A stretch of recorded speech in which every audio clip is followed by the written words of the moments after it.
ሰላም ጤና ይስጥልን ተመልካቾቻችን፣ ይህ በአዲስ ሚዲያ ኔትወርክ የተዘጋጀ የሚቀርብላችሁ የዋርካ ዝግጅት ነው። እንግዲህ የዛሬ የመወያያ ርዕሳችን የሚሆነው ደግሞ በአዲስ አበባ ከተማ አስተዳደር የሴቶች ህጻናትና ማህበራዊ ጉዳይ ቢሮን የተመለከተ ይሆናል። ባለፈው ሳምንት ማለትም በክፍል 1 የተለያዩ ጥያቄዎች እንዲሁም ምላሾቻቸውን ስናቀርብላችሁ የነበረ መሆኑ ይታወሳል።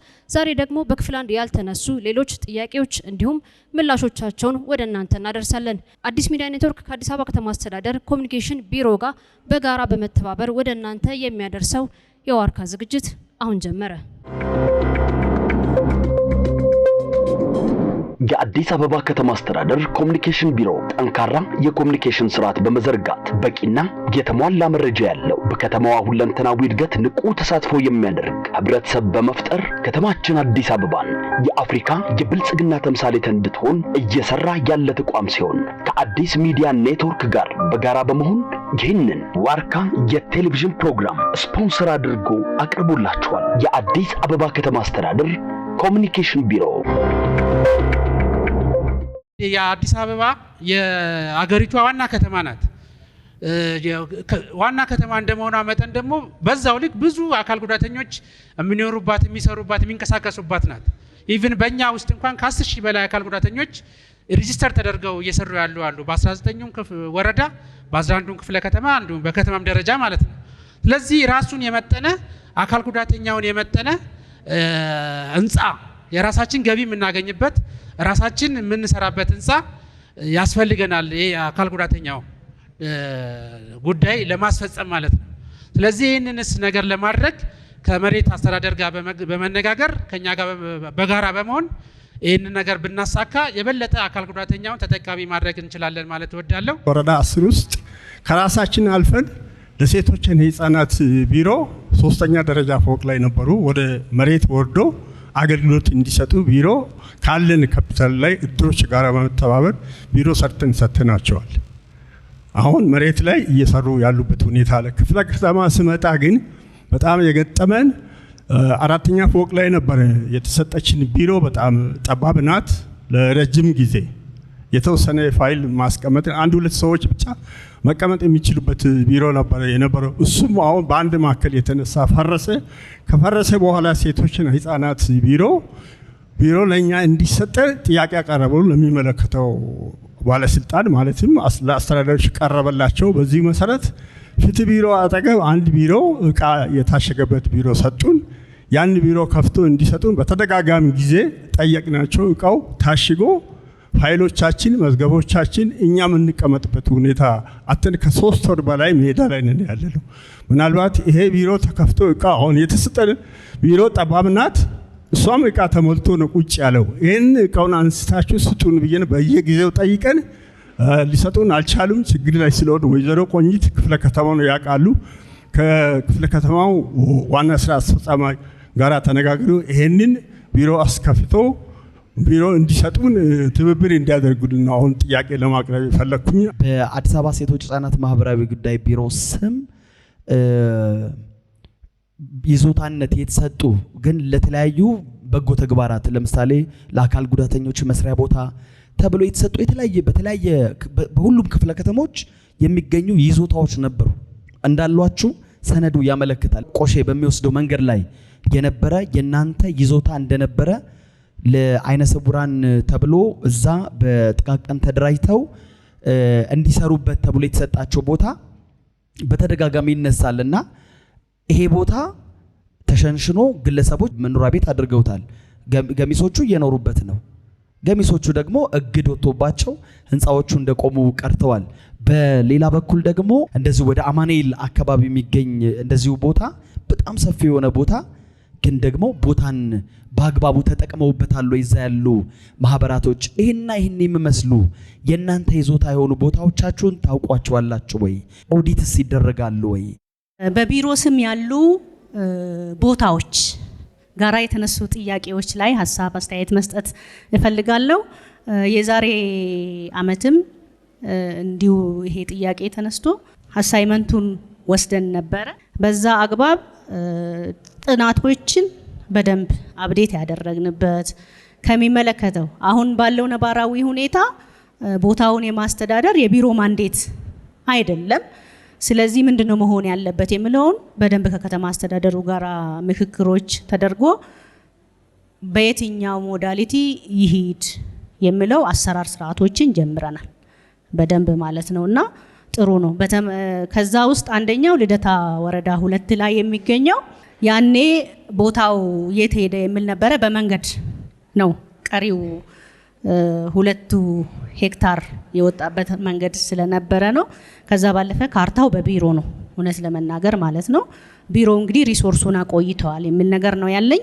ሌላኛው ጨረቃ ኮልፌ ላይ ያለ ነው። ስቲል አፕዴት ካርታው በቢሮ ነው ያለው። ሁለቱንም በምን አሰራር ስርዓት ይሄድ የሚል በደንብ ምክክር ተደርጎ ከሚመለከተው ከተማዋ ላይ ካለው ተቋማት ጋራ ኢቭን ከፍተኛ አመራርም ዳይሬክሽን ሰጥቶበት እየተሰራ ያለበት አግባብ አለ። ሌሎቹ ግን የት ነበሩ ወዴት ሄዱ የሚለውንም በቂ ማስረጃዎች የያዝንበት ጥናታችንን በድጋሚ አፕዴት ያደረግንበት ሁኔታ አለ ለማለት ወዳለው ማለት ነው። በጨቅላ ህፃናቶች ላይ ወላጆቻቸው ማይታወቁ አድራሻቸው ተጥሎ ሲገኙ ምንጭ ወይም ፍንጭ የሌላቸው ልጆች ሲሆኑ በክበበ ፀሐይ ወይም በድርጅቱ ስም መጠሪያቸው እንዲደረግ ይደረጋልና ያ ነገር እነዛ ልጆች አድገው ዩኒቨርሲቲ ሲገቡ ወደ ስራ ዓለም ሲቀላቀሉ መለያ አይሆንም ወይ? እንደሚታወቀው የግንዛቤ ችግር ስላለ ቤተሰብ አልባ የሚል ስም እንዳይሰጣቸው ያ መለያ አይሆንም ወይ? ሌላ መንገድ አይፈለግም ወይ? እነዛ ልጆች የሚጠሩበት ምን ያህል እየሰራችሁ ነው? የዚህ ጉዳትስ እንዳለ አስተውላችኋል? ጥናት አድርጋችኋል ወይ? ከዚህ በፊት ሲደረግ በነበረው ትሬንድ ተቋሙ ክበበ ፀሐይ በስጦታ የሰጡን እናት ናቸው፣ በሳቸው የሚሰየም ነው።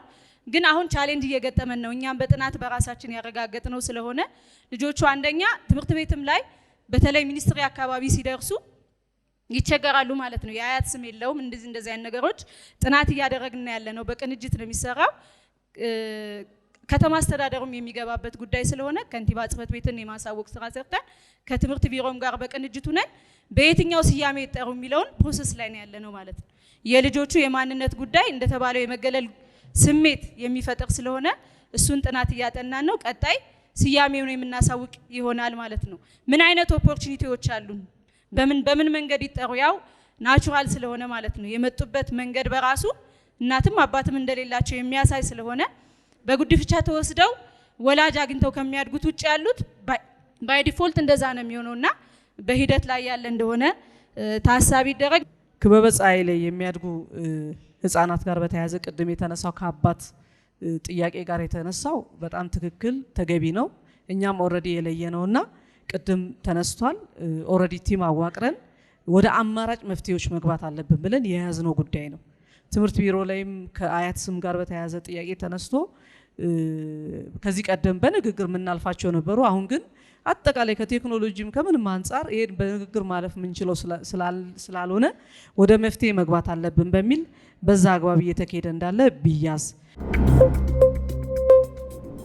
ከቀጨኔ የሴቶች ህጻናት ማሳደጊያና ከኮልፌ የወንዶች ህጻናት ማሳደጊያ ጋር ተያይዞ እዛ የሚያድጉ ታዳጊዎች እንዲሁም ወጣቶች የስነ ምግባር ችግር እንዳለባቸው ይነሳል።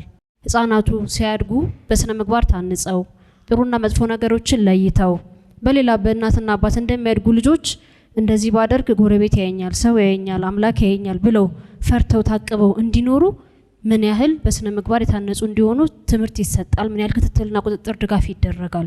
በእርግጥ ልጆችን ማሳደግ ከባድ እንደሆነ ይታወቃል። ግን ቢሮ ትልቅ ኃላፊነት ነው ያለበት። እዚህ ላይ ምን ያህል ክትትልና ቁጥጥር ድጋፍ ታደርጋላችሁ?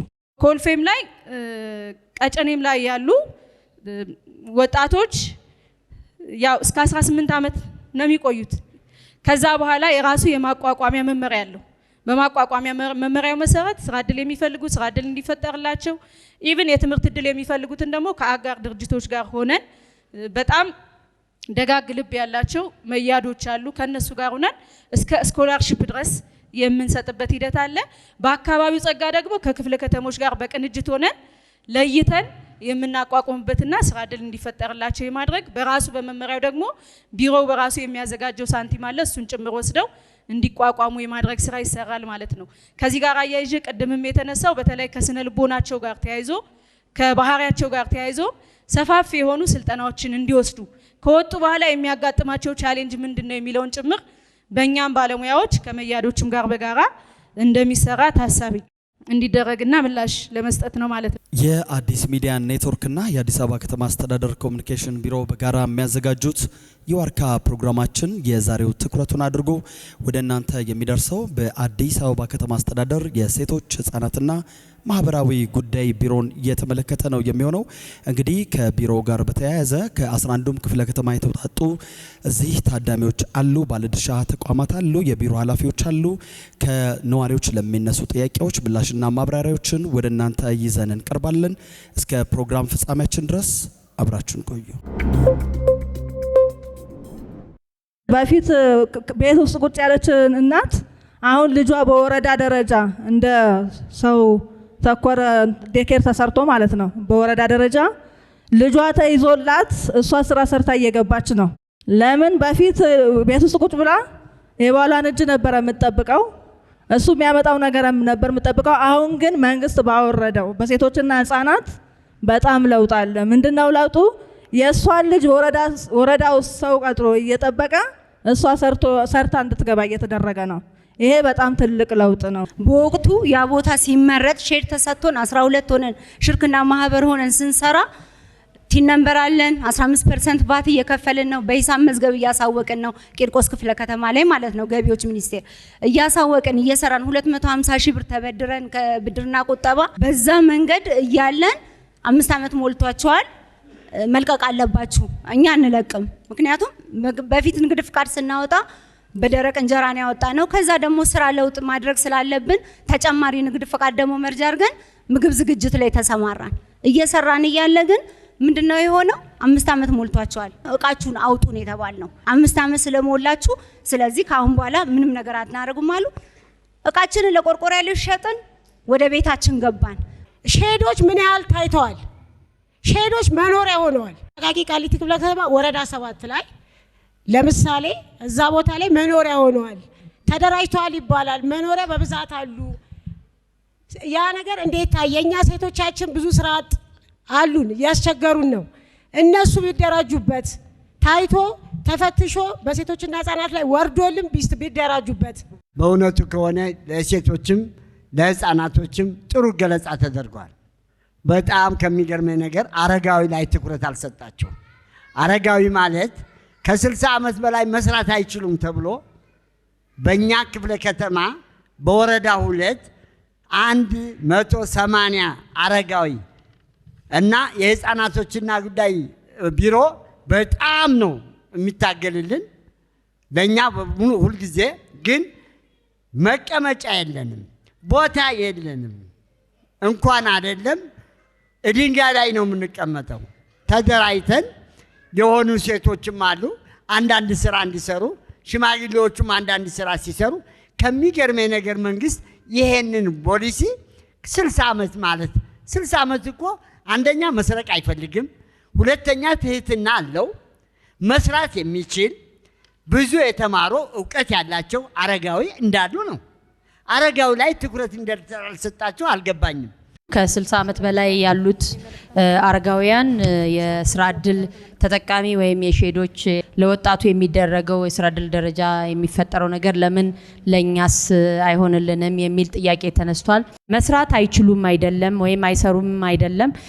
ይሄም ታሳቢ ተደርጎ የሴቶች ህፃናትና ማህበራዊ ጉዳይ ቢሮ የዚህን አንዱ ዘርፋቸው የአረጋውያንን ማህበራዊ ዘርፉ አረጋውያንን አቅፎ የሚንቀሳቀስበት ሁኔታ ነው ያለው ማለት ነው።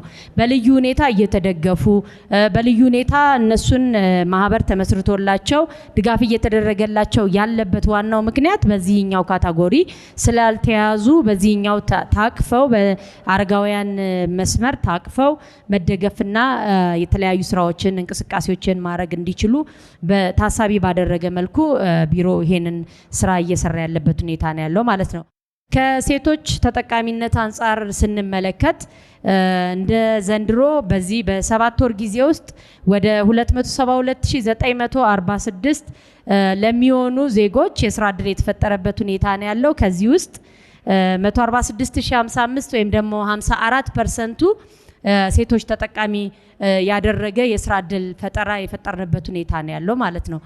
ስለዚህ በትኩረት የኛ የአዲስ አበባ ስራና ክህሎት ቢሮ በትኩረት በዚህ ዘርፍ ላይ አጋዥ ሆኖ ከጎን ቆሞ እየሰራ ያለ መሆኑን ማሳያ ነው። ሌላው ከአካል ጉዳተኞችና ከአካታች ስርዓት ከመገንባት አንጻር ተቋማቶቻችን በርካታዎቹ ማለት ነው ለአካል ጉዳተኞች ተደራሽ መሆን እንዲችሉ የማሰልጠኛ ኮሌጆቻችን ቢሮአችን እነዚህን ምቹ የማድረግ ተደራሽ የማድረግ አገልግሎታችንን አሳልጠን ለነሱ በተገቢው ተደራሽ የሚሆንበትን ሁኔታ ስልጠና ማግኘት የሚችሉበትን ሁኔታ ከመፍጠር አንጻር አሁንም እንደ ቢሮ በርካታ ስራዎችን እየሰራን ያለንበት ሁኔታ ነው ያለነው። 15ቱም ኮሌጆቻችን በዚህ ልክ ለአካል ጉዳት ላለባቸው ወገኖቻችን ተደራሽ ሆኖ ስልጠና በተገቢ መሰጠት የሚችልበት ሁኔታ እየተመቻቸ ያለበት ነው። ቴሜስ 22 አካል ጉዳተኞችን አሰልጥናን ነበር በዚህ በ2017 ዓመተ ምህረት እና ለመፈተን ሲኦሲ በጣም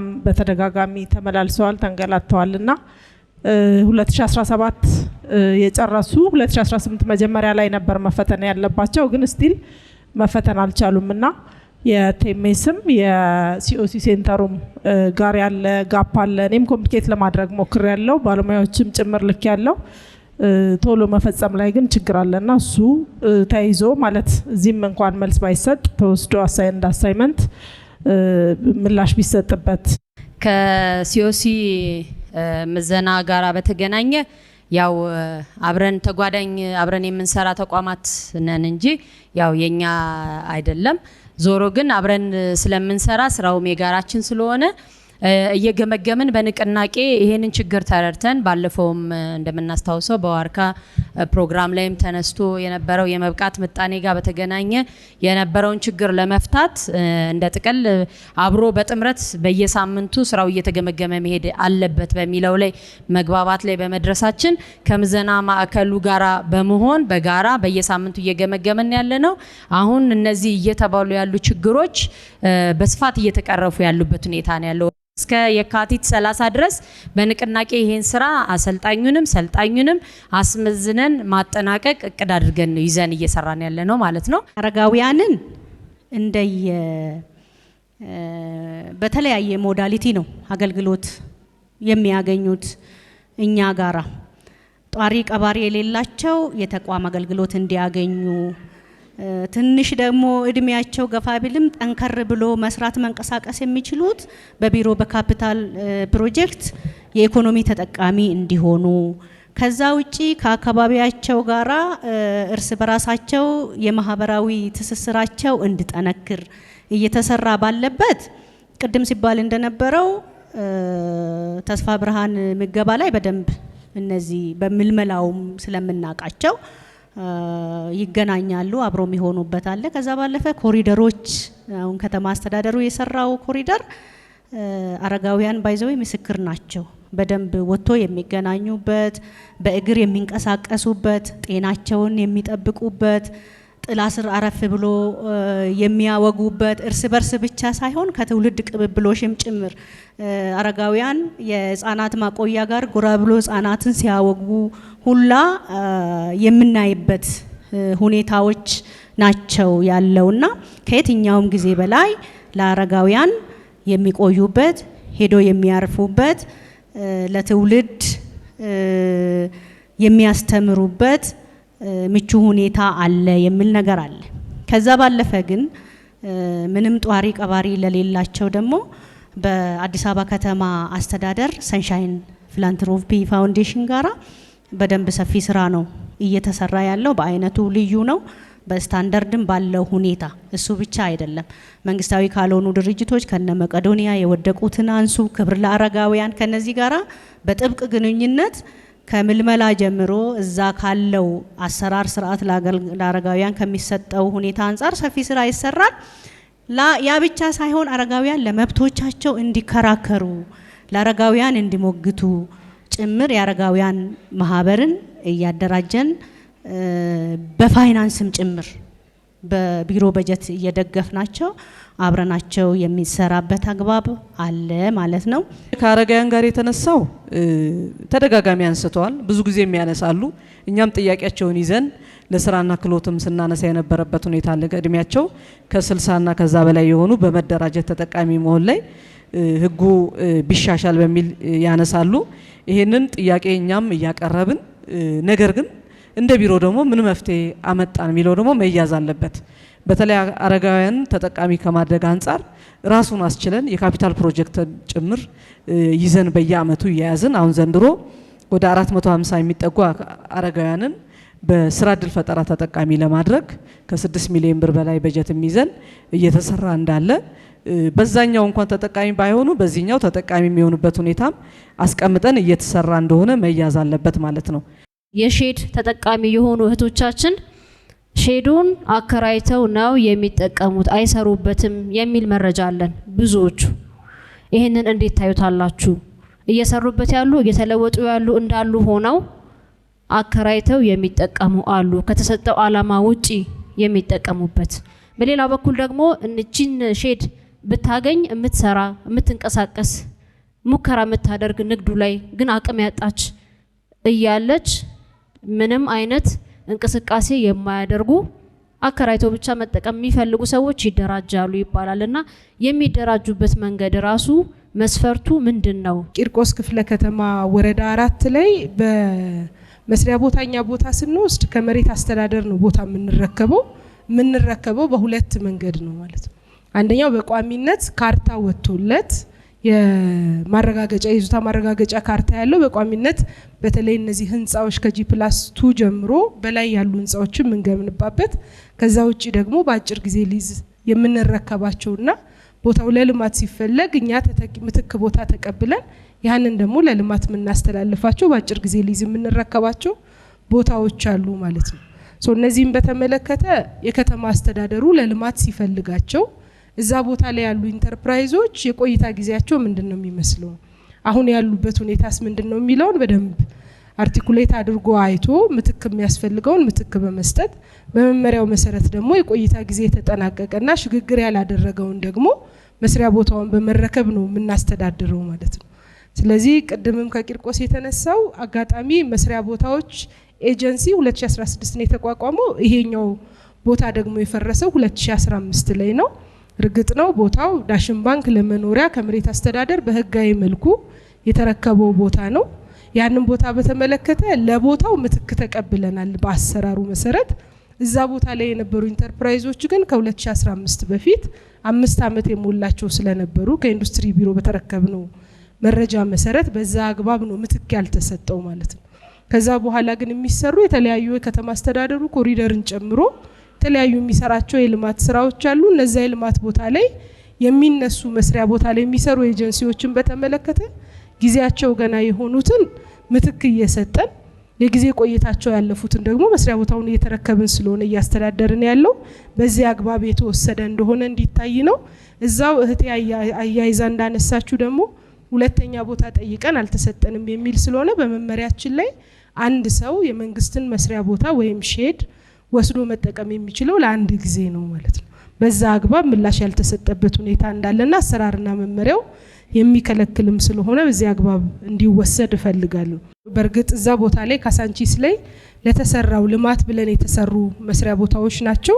እነዛን በተመለከተ ለሚገባቸው መስሪያ ቦታው ለሚገባቸው አካላት ባለፈው 15 ቀን እንደዛ ገደማ አስተላልፈናል። አሁን ኦልሞስት ኢንተርፕራይዞች ተረክበው ወደ ስራ ለመግባት ዝግጅት እያደረጉ ያለበት ሁኔታ እንዳለ ለመግለጽ ነው ማለት ነው። ወረዳ 7 ቴርሞ ሳይት የሚባል ሳይት አለ ይመስለኛል። እናቴ ቅድም ሲያነሱ እዛ አካባቢ ነው። ይህም በተመለከተ ለጥበቃ ብለው ኢንተርፕራይዞች የሰሩት መኖሪያ ያደረጉት ሼድ ነበረ። እሱን በተመለከተ በደረሰን ጥቆማ ሄደን አይተን እንዲፈርስ የማድረግ ስራ ሰርተናል። የሚያጋጥመንም አለ። በተለይ የዶሮ ሼዶች ላይ እዛ ያሉትን የሚንከባከብ ሰው እዛው አቅራቢያ ሆኖ መስራት ስላለበት የሚል ከመመሪያ ውጪ እዛው ቀጥለው የሚሰሩ አሉ። ውጪ ላለው አካል ሲመለከታቸው መኖሪያ የሚመስሉ ግን ውስጥ ደግሞ ኢንተርፕራይዙ ስራ እየሰራ አቅራቢያው ግን ደግሞ ሰው ኖሮት እንዲከታተል ከማድረግ አንፃር የሚሰሩ ስራዎች አሉ። ይሄም ማቻቻል ስላለብን እኛ እንደ ተቋም እያስተካከልን ነው። መኖሪያ ያደረጉትን ግን በምንም መልኩ ማንታገስ መሆኑን ተረድተው ጥቆማን በሚሰጠው መልኩ ወርደን የምናይ እንደሆነ ለማንሳት ስለፈለኩ ነው። 5 አመት የሞላቸው መመሪያውን እናውቃለን። ግን ሼዱ ሲተላለፍ መሰረተ ልማት ሳይሟላ ይሆንና 1 ዓመት 6 ወር ምንም ስራ ሳይሰሩ ይቆያሉ። ስለዚህ ተጠቃሚዎቹ ገብቶ ስራ የጀመሩበት ነው የሚቆጠረው ወይስ ሼዱ የተላለፈበት ነው የሚለው አንድ ጥያቄ አለኝ። በተመሳሳይ መሰረተ ልማት ሳይሟላ ለምን ይተላለፋል? አሁን አሉ እንደዚህ አይነት ችግሮች ይመጣሉ። እኛ ጋር አካል ጉዳተኛ በጣም ይመጣል፣ ሴቶችም ይመጣሉ። ስራ የጀመርነው 1 ዓመታችን ነው 2 ዓመታችን ነው፣ ሼዱን ተቀብለን መሰረተ ልማት ሳይሟላ ረጅም ጊዜ ነው ያሳለፍ ነው የሚሉ አሉና እዚህ ላይ ግልጸኝነት ቢፈጠር። አሁን ባለው ሁኔታ መሰረተ ልማት ሳይሟላለት መስሪያ ቦታ እናስተላልፍም። በኋላ ላይ ሄዶ ላስተዳደሩም እዳም እየሆነ ስለሆነ ኢንተርፕራይዙም ለስም መስሪያ ቦታውን ሰጠን ከማለት ባሻገር ውጤታማ እንዳይሆንበት እያደረገም ስለሆነ ይሄንን በተመለከተ አሁን ባለው ሁኔታ እናስተላልፍም። ይሄንን በደንብ በእርግጠኝነት መናገር ስለምችል ነው። 5 ዓመት ሞልቷቸዋል የሚለውን ስንለይ ሁሉንም እንለያለን። ኢንተርፕራይዞቹ እኛ ጋር መተው ለምሳሌ መብራት የገባበትን ደረሰኝ የተለያዩ ማስረጃዎች አሏቸው። እነሱን በሚያመቀርቡበት ጊዜ በማኔጅመንት ቁጭ ብለን ተነጋግረን ላሉበት ክፍለ ከተማ ይህንን ሊያካክስ የሚችል የጊዜ ገደብ እየሰጠን ያለ ነው። በዚህ ዓመት የሚያስተናግር ነው በርካታ እንቀሳቃሽ አለ ማለት ነው። እሱን ታሳቢ አድርገን ምን ያህል ጊዜ የዚህ ችግር ገጥሟቸዋል የሚለውን ማይተን የማካካሻ ጊዜ እየሰጠን ያለ ነው። እኛ ስንደራጅ ማለት ነው መጀመሪያ ስንደራጅ ብድር አለው ተብለን ነው የምንደራጀው።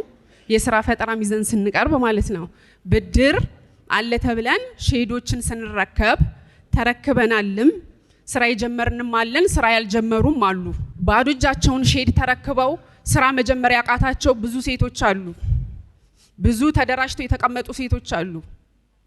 ወደ ማከራየትም ሆነ ተዘግቶ ወደ መኖሪያ ቤት የተቀየረበት ምክንያት ይነገረን። እኔ ማሽን ተሰጥቶኝ እየሰራሁ ነው ያለሁት። እስከ 5 ሰዓት ውጭ ላይ ቆሜ ለልጆቼ ዳቦ ይዤ ለመግባት ብዬ እስከ 5 ሰዓት ውጭ ላይ ቆሜ እየሰራሁ ነው ያለሁት። ነገር ግን አቅም ያንሰናል። ማሽን ብቻ ነው የተሰጠን። አሁን ባለንበት የኑሮ ውድነት ከድንችም በሉት ከዘይትም በሉት በጣም ብዙ ችግሮች አሉ። ለልጆቻችን ዳቦ ይዘን እንግባ ብለን እኔ በኩል አሁን ነርቭ በሽተኛ ነኝ። እውነቴን ነው የምላችሁ። ብታግዙን ማሽኑን እንደሰጣችሁን ወደ አዲስ ብድርና ቁጠባ ስንሄድ 6 ወር ቁጠባ ቆጠባችሁ ነው ብድር የምትበደሩት አሉን። ብድር ተበደረን ልንሰራ ብንፈልግ እስከ 6 ወር ድረስ ቆጠባ ቆጠባችሁ ነው የምትበደሩት አሉን። ለመቆጠብ አልቻልንም። ዳቦ ይዘን ለመግባት ነው የምንሯሯጠው።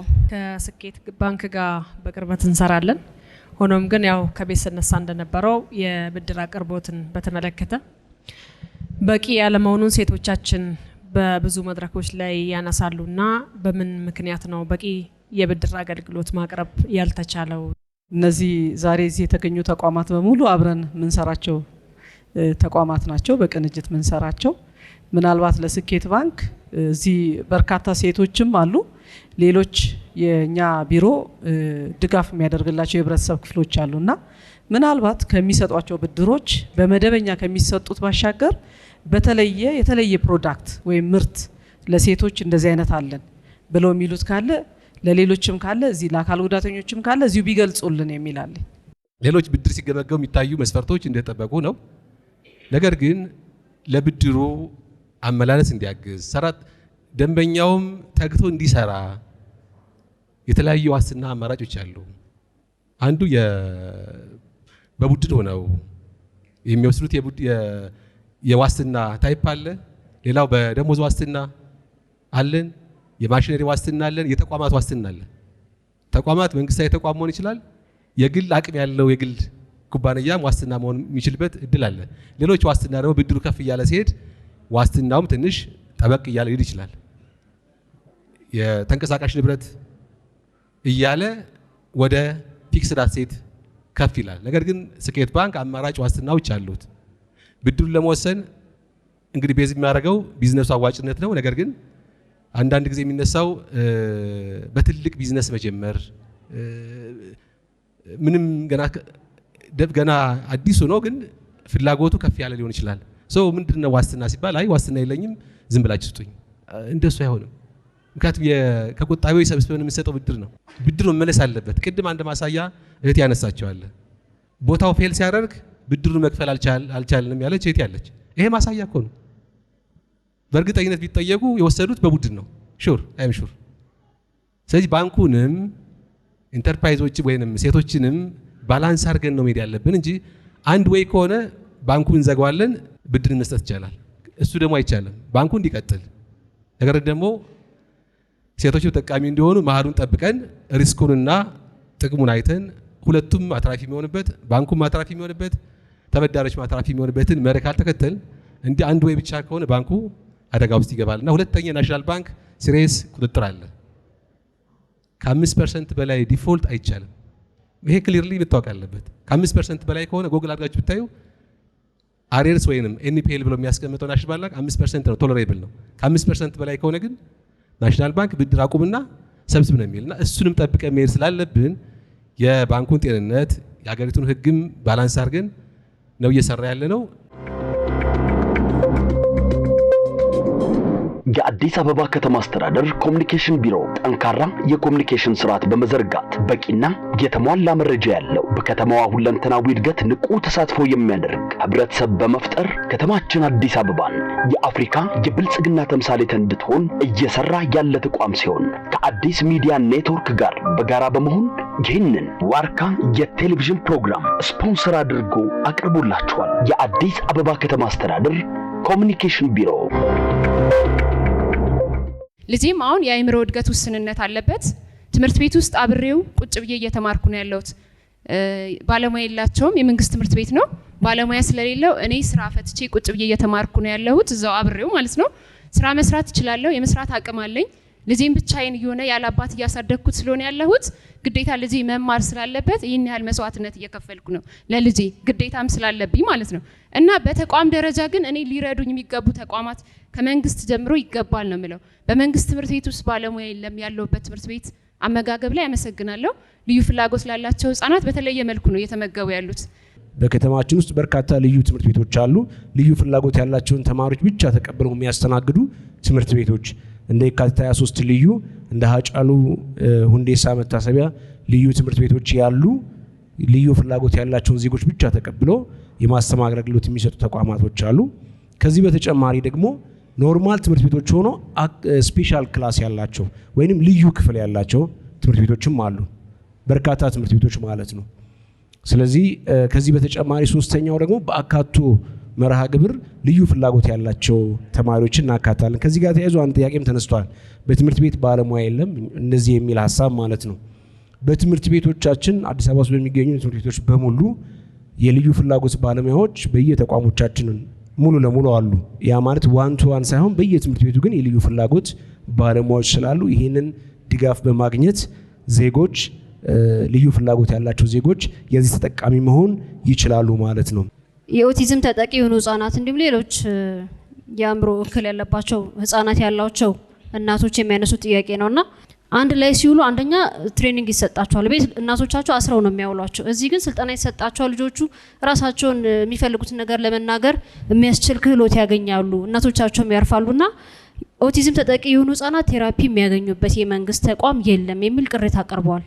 በሌላ በኩል ደግሞ እናቶቻቸውን ማሳረፍ ስለሆነ በእናንተ በኩል ምን እየተሰራ ነው? ከቴራፒ ባሻገር ሰብሰብ ብሎ እንደ ማቆያ የሚቆዩበት ራሳቸውን ለመቻል የሚፈልጉት ነገር ለመናገር የሚያስችል ስልጠና የሚያገኙበት መንገድ በመንግስት ተቋም አለ ወይ?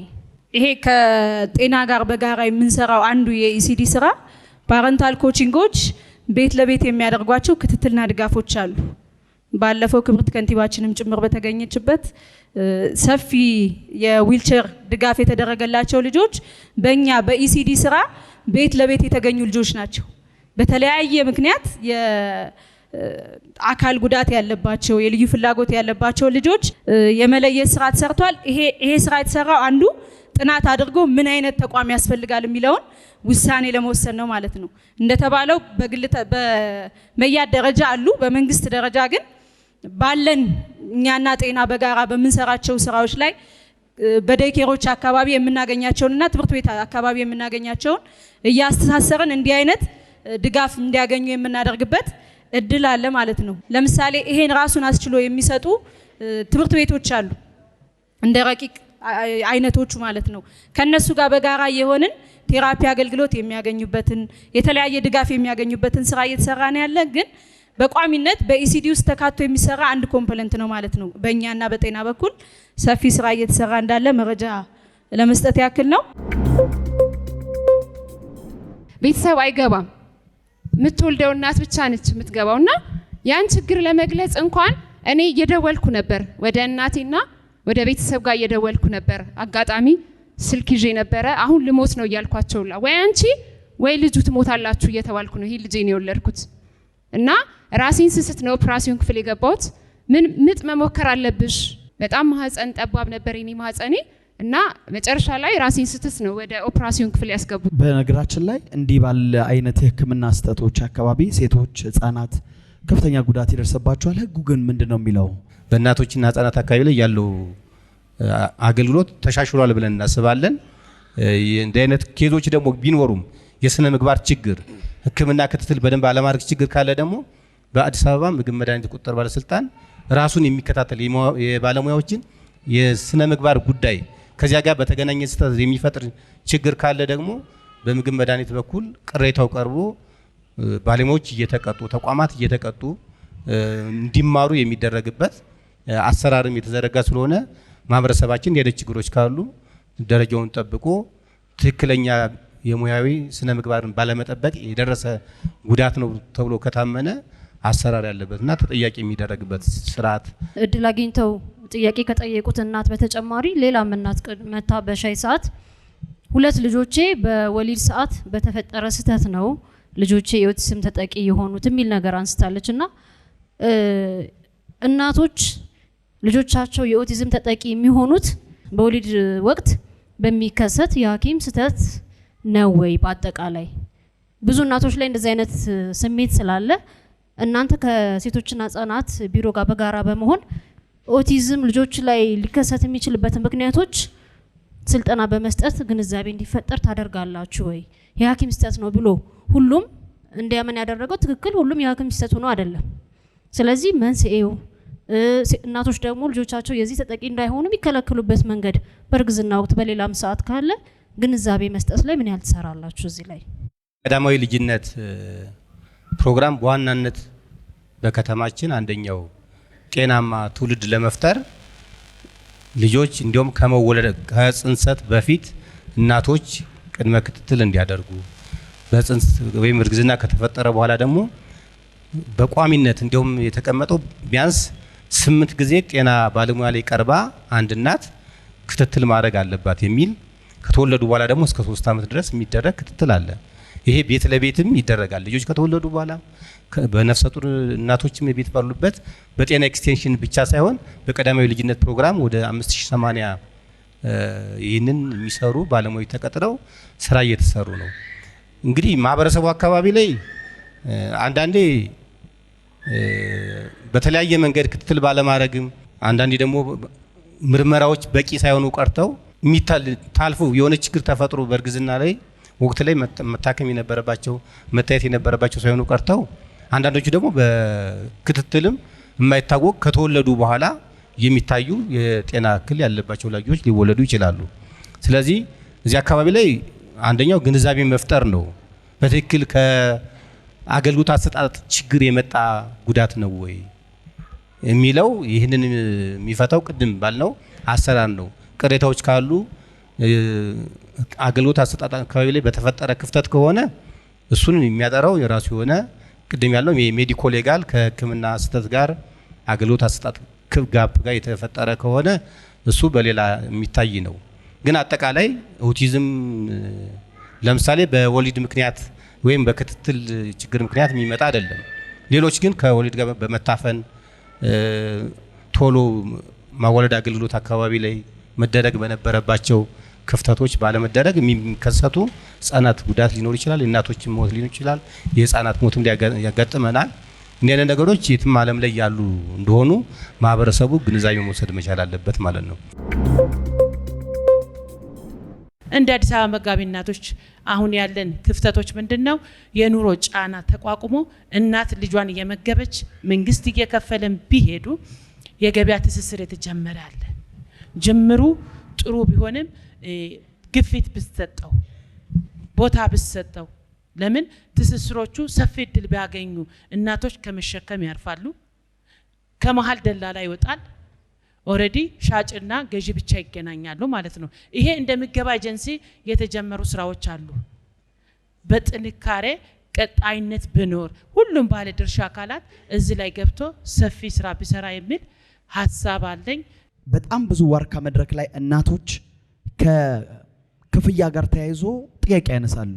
አሁን የሚከፈላቸው ቁርስና ምሳ ነው የሚያቀርቡት 32 ብር ነው ካልተሳሳትኩኝ የሚቀርበው። ይሄ በቀጣይ እንደው ቢሻሻልን ለቀጣይ አመት ምን ታስቧል? የኑሮ ጫና አለ፣ የኑሮ ውድነቱ አለ።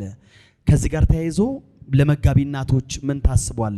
ትስስር አድርጉልን ከተለያዩ ተቋማት ጋር በተለይ የኢንዱስትሪም የግብርና ምርቶችን ትስስር አድርጉልን፣ የንግድ ስራዎች ድርጅት ጋር ተያይዞ አድርጉልን የሚል አለ። አንዳንድ ቦታ ትስስር እንደተደረገ እኛ መልከታ አድርገናል። ሌሎቹን ማድረስ ደርሰን ማየት ስላልቻለን ነው።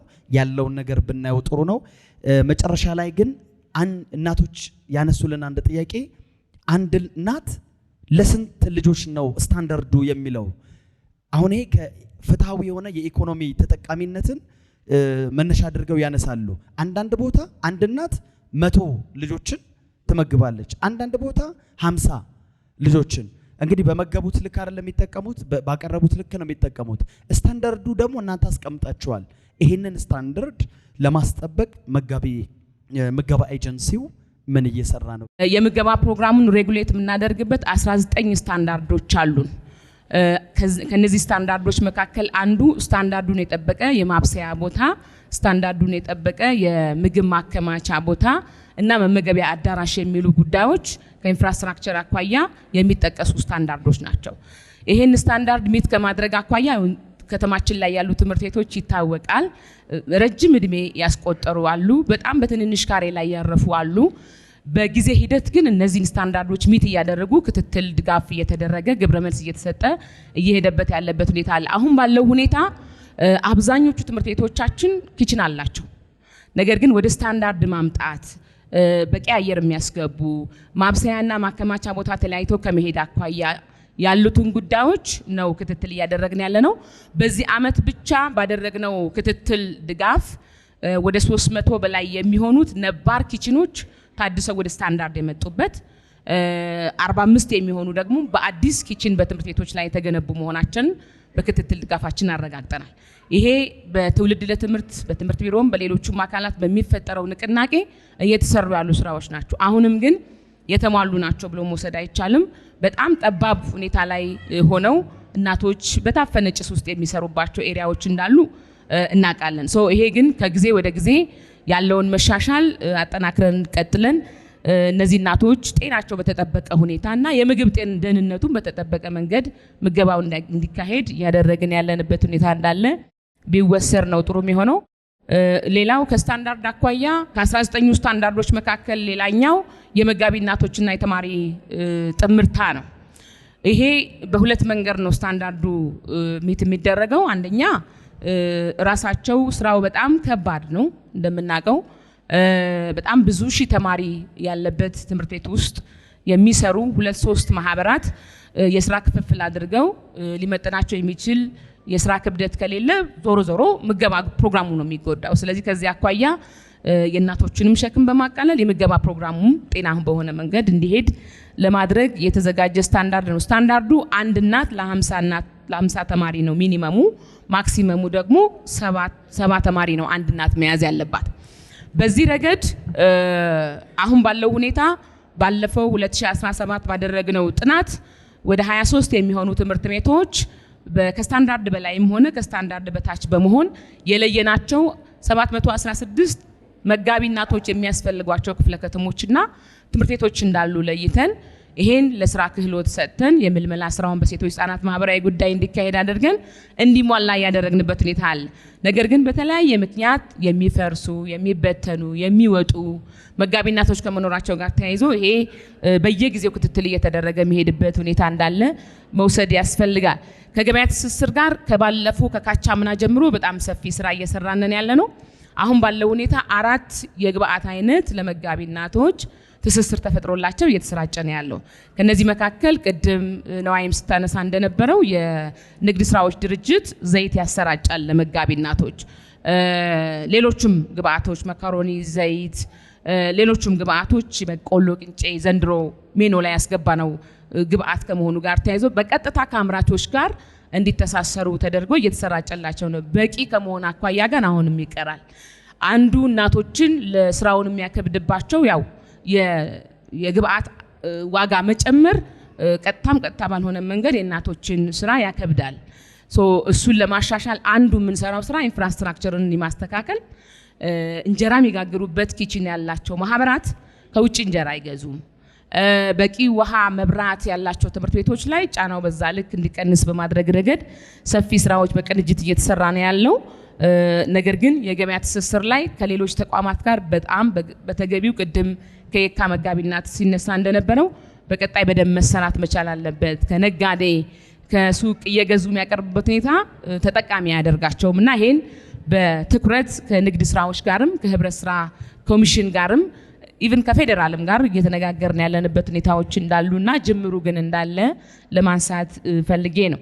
ከክፍያ አኳያ ሁላችን ያው እንደምናውቀው ከስንት እንደተነሳ የተማሪዎች ምገባ ሁላችን እናውቃለን። 2012 13 14 ብር ስንከፍል ነው የነበረው። ይሄ ማለት የግብአት አቅርቦቶቹ ገበያው እየናረ እየጨመረ በሄደ ቁጥር ደግሞ ሆሪዞንታሊ የነሱም የመግዛት አቅምና የግብአት የማቅረብ አቅም እንደዛው ተግዳሮት እንደሚገጥመው ይታወቃል። ስለዚህ አሁን ላይ ባለው ሁኔታ ላስት ይር ነው ማስተካከያ ያደረግነው ከነበረው 25 ብር ወደ 32 ብር የመጣው።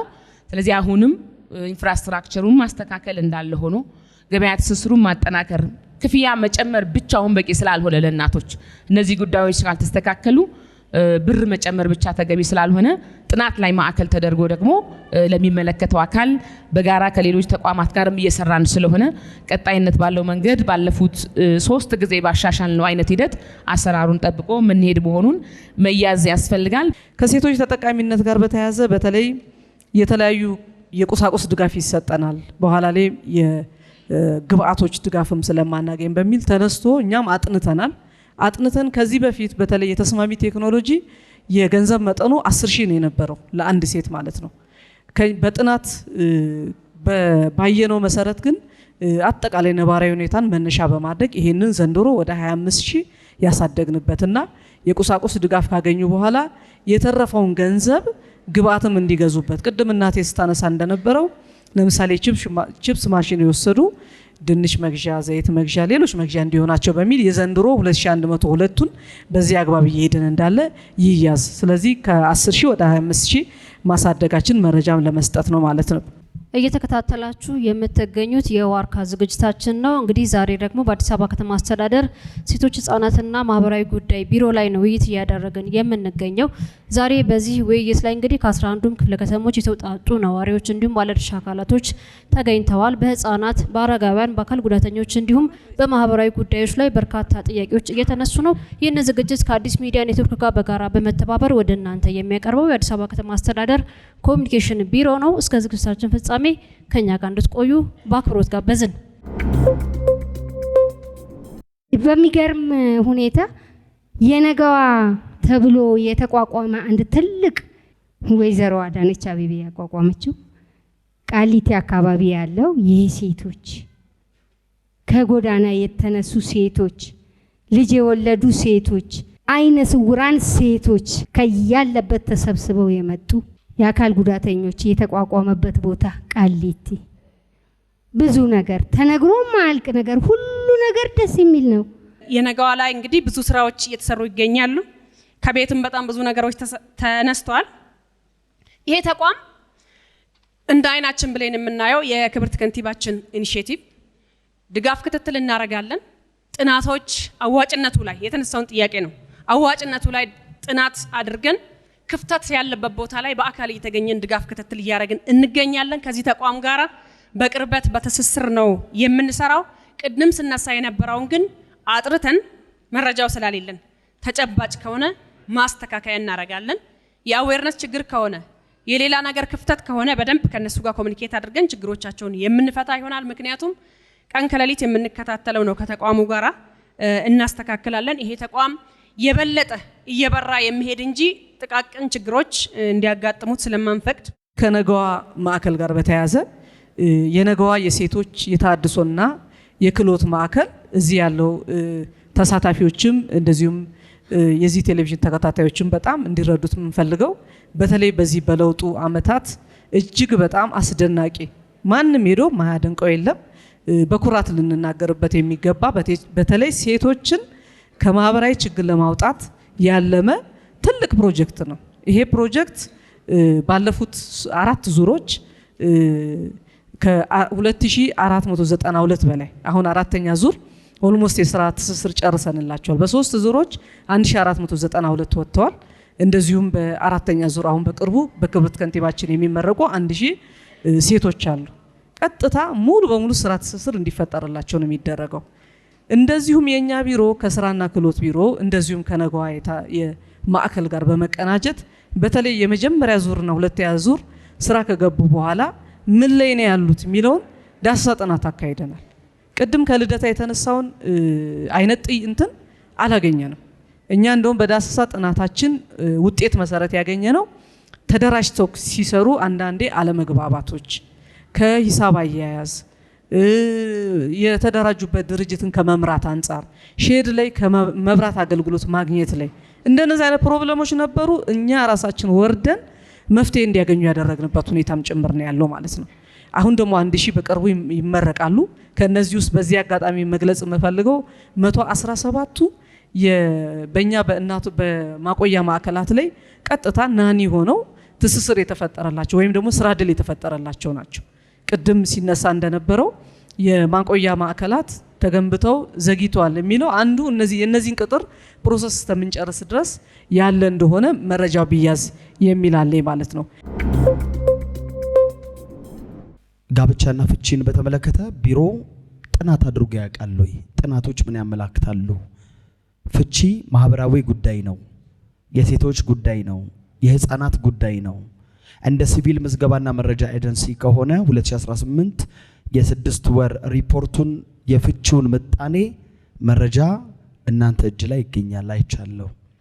ፍቺ በተቻለ መጠን እንዲቀንስ ተከታታይነት ያለው ግንዛቤን የማስጨበጥ ስራ ላይ ቢሮ ምን መልክ አለው?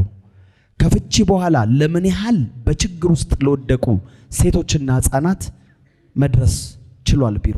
ጋብቻ እና ፍቺ ላይ የተነሳ ጥያቄ አለ። እንግዲህ ቅድም ሲባል እንደነበረው የአረጋውያን አካል ጉዳተኛና ዳይሬክተሮች ቤተሰብ ጉዳዮች መከታተያና መቆጣጠሪያ ዳይሬክተሬት አለን። አንደኛው የፍቺ ላይ በደንብ ስራዎች እንሰራለን። የማህበራዊ ችግር ተጋላጭነቱ አብዛኛው ስናየው ያው ቤተሰብ በተለያየ ምክንያት አንዱ በፍቺ ምክንያት ብዙ ቤተሰቦች ይፈናቀናሉ። ህፃናት ከትምህርት ገበታቸው፣ ሴቶች የኢኮኖሚ ተጋላጭ ይሆናሉና ይሄን ጥናት አስጠንተናል። ጥናቱ ያስቀመጠውን የምክረ ሀሳቦች ወደ አክሽን ፕላን ቀይረነዋል።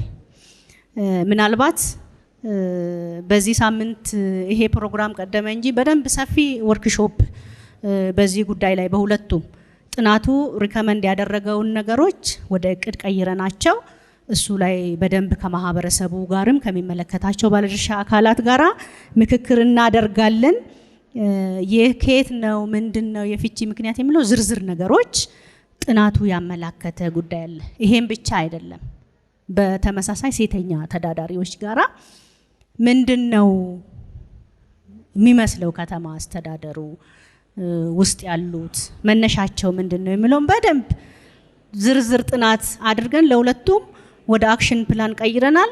ሰፊ ወርክሾፕ ይኖረናል። እሱ ላይ በደንብ ከማህበረሰቡን ኮሚኒኬት እናደርጋለን የሚል ግንዛቤ እንሰጣለን። በዚህ ጉዳይ እዚህ የተገኛችሁ ጥሪ ተደርጎላችሁ እዚህ የተገኛችሁ ይሄን ሁሉ ሰዓት ታግሳችሁን ስላዳመጣችሁ እንደዚሁም ደግሞ በርካታ ሀሳቦችን ስላነሳችሁ ስላንሸራሸራችሁ ጭምር ሁልጊዜም አብረን የምንሰራቸው ባለድርሻ አካላት እዚህ ተገኝታችሁ ለኛ ለደንበኞቻችን ለተነሱ ጥያቄዎች አስተያየቶች ምን ላይ ስለሰጣችሁ ከልብ እናመሰግናለን። የአዲስ ሚዲያ ኔትወርክና የአዲስ አበባ ከተማ አስተዳደር ኮሚኒኬሽን ቢሮ በጋራ የሚያዘጋጁት ዋርካ የቴሌቪዥን ፕሮግራም እንግዲህ ከአዲስ አበባ ከተማ አስተዳደር ሴቶች ህጻናትና ማህበራዊ ጉዳይ ቢሮ ጋር ትኩረቱን አድርጎ በክፍል 1ና በክፍል 2 ወደ እናንተ ሲያደርስ የነበረው የዋርካ ፕሮግራማችን ይሄንን ይመስል ነበር።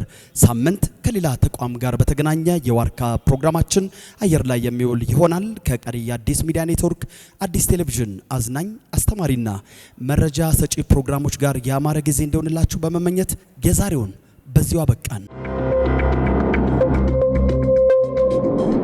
የአዲስ አበባ ከተማ አስተዳደር ኮሚኒኬሽን ቢሮ ጠንካራ የኮሚኒኬሽን ስርዓት በመዘርጋት በቂና የተሟላ መረጃ ያለው በከተማዋ ሁለንተናዊ እድገት ንቁ ተሳትፎ የሚያደርግ ህብረተሰብ በመፍጠር ከተማችን አዲስ አበባን የአፍሪካ የብልጽግና ተምሳሌት እንድትሆን እየሰራ ያለ ተቋም ሲሆን ከአዲስ ሚዲያ ኔትወርክ ጋር በጋራ በመሆን ይህንን ዋርካ የቴሌቪዥን ፕሮግራም ስፖንሰር አድርጎ አቅርቦላችኋል። የአዲስ አበባ ከተማ አስተዳደር ኮሚኒኬሽን ቢሮ